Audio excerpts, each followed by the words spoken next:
So, lately I've been on a weird Stephen King craze. I've been watching a lot of his adaptations, both in movies and television, and that made me want to make a video talking about the best Stephen King movie adaptations. Now, of course, there are a lot of TV shows that have adapted Stephen King's work, and a bunch of other stuff that has been made, and just an incredible amount of work out there adapting the writings of Stephen King. But today I just want to focus on the movies, of which there's like 50-something Stephen King films. In this video, I'm just going to be talking about my 10 favorite. Now, I want to make something very clear from the start. This is not a ranking of the best adaptations, and what I mean by that is I am not judging this based on how good the movie or how well the movie adapted the book. And for a multitude of reasons, I'm doing this. A, because sometimes the movie is very, very different from the book, but is still great, and there's one movie in particular that I know you already know I'm talking about that will be on this list. And also, I haven't read every Stephen King book, so some of the movies I'm going to be talking about here, I have not read the novel for, therefore, I can't really compare it. But I enjoy the film, right? Sometimes the movies are just really good. So I don't want to see any comments like, hey, that movie sucked because it didn't represent the book well at all. I don't care. That's not what this video is about. Maybe I'll make that video one day after I've read all of Stephen King's literature. I own all of it.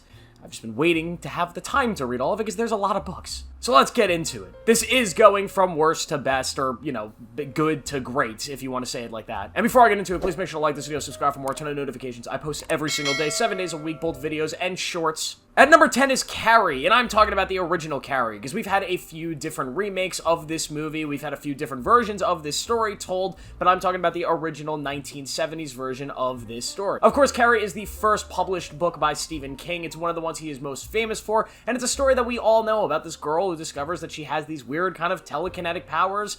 And yeah, a lot of stuff happens around that. A lot of stuff with maybe blood coming down on a stage at a prom, and an abusive mother, and people dying. Yeah, it's a crazy story. I think the 1976 film is the one that captures the essence of that story the best. The awkwardness of the character of Carrie and what she's experiencing both in her home life and in her school life, and how the powers kind of interact with that. I think Sissy Spacek kind of embodies what that character is, closer to what Stephen King had imagined, and in a way that is way more effective than, say, what the 2013 remake with Chloe Moretz did. I feel like that one was a lot more of a modern take on it, but it just didn't work the same way. The 1970s film is just more kind of terrifying, but more of a thriller, and it surprises the audience more in the way that the book did than I think the remakes have. And it's still a classic, but not one of my favorites, as there are 9 films ahead of it. The Green Mile at number 9. This is one of Stephen King's saddest stories, and one of the saddest movies on this list. Essentially, if you don't know what The Green Mile is, it's about this man who is convicted of killing these women brutally, and did he? There's a lot more to this story that I really don't want to spoil or get into at all, but this is one of the most emotional Stephen King stories, but also one of the more fantastical. There's a lot of fantasy and kind of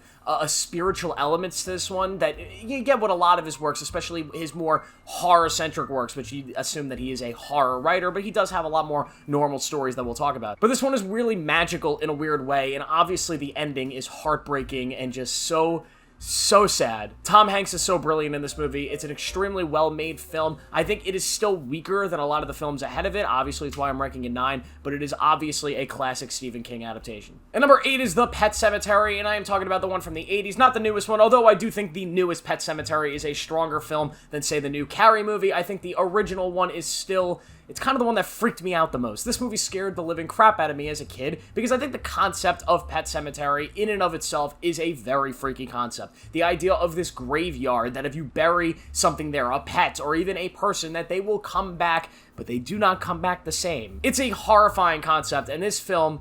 it scared the living crap out of me. It literally haunted me, gave me nightmares as a kid, and I remember that dark vibe of it. Even when there are normal moments of this family just hanging out, this film always makes you feel uneasy, makes you feel like something's wrong. And then, of course, as an older person watching this, the themes of this story, of not being able to let go and grieve, of not being able to move past this natural part of life that, unfortunately, we all experience, it's something very powerful, and it's just one of the more well-written movies in kind of this list of Stephen King adaptations. I really love this one. It's both terrifying and just extremely deep with what it's trying to say. And number 7 is The Mist, and this might be just kind of like a guilty pleasure movie for me, as this one I do not think follows the source material very strictly. I have never read the Mist book, but from what I've heard, it's not a great adaptation, but I love this thing. I think The Mist is one of the most surprising and risky movies I have ever watched. It's what I kind of love about these weird apocalyptic disaster movies that we used to get in the early 2000s about groups of people trying to survive this chaotic and unpredictable circumstance. In this movie, they're stuck in this grocery store. This mist that contains all these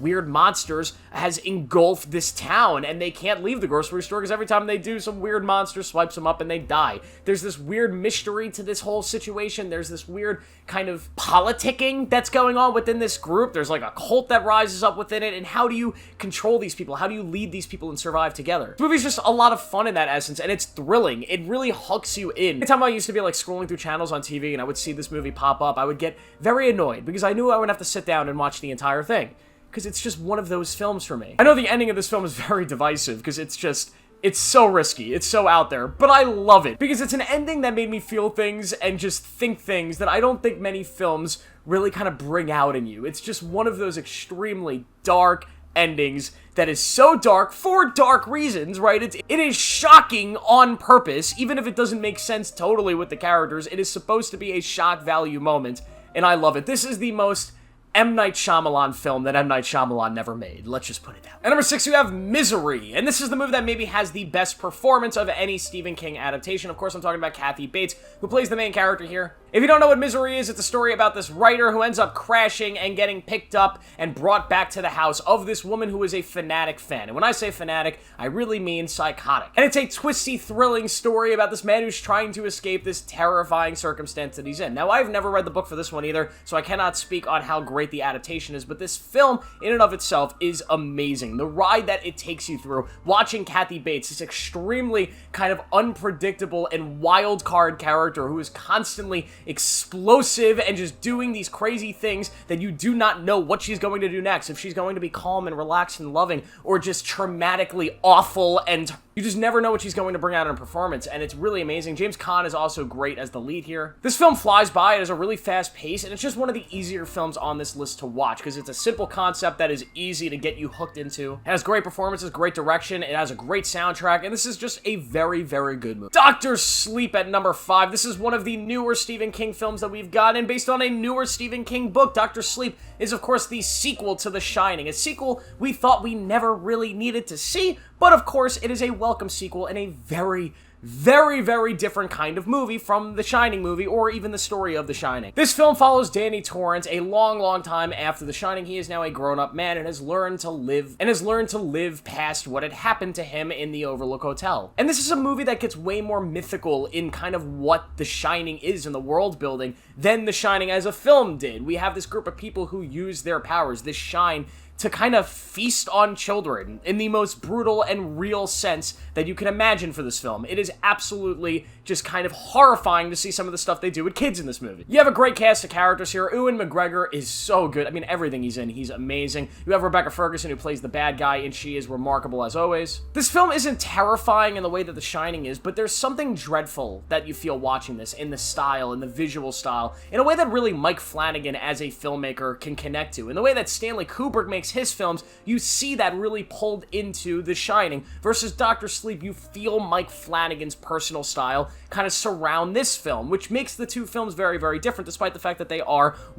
sequels to each other, right? This is a sequel to the original. This film doesn't ruin anything that the original film does. It doesn't make it so the original film, like certain story aspects, are undone, right? It is respectful to its source material, both in the film and the novel, I believe, but also is allowed to stand on its own as its own film, and that's what I love about Dr. Sleep. It's a film that I constantly think about, like, every now and then, which is weird. I haven't really forgotten this ever since I saw it for the first time, and I really love it. It lived up to the hype for me, and I enjoyed the hell out of this film. The Dead Zone at number 4. This is a film that I'm going to be honest, I watched for the first time last night, and it made me want to make this video. Because I've heard so much about this story for so long. I've never read the book, but I really want to read the book. It's been on my TBR for a long time, but I finally watched the movie, the David Cronenberg movie, another director who is incredible, just so great at pretty much everything he makes, and this is a film that completely captivated me. It's a film that has a very, very, I don't want to say simple concept, but a concept that immediately catches your eye. This guy gets into an accident, and he wakes up, and he now has these psychic powers where he could see into people's futures. That is simple enough and easy enough to build a compelling story around, and of course here you have an extremely compelling story as this man is faced with circumstances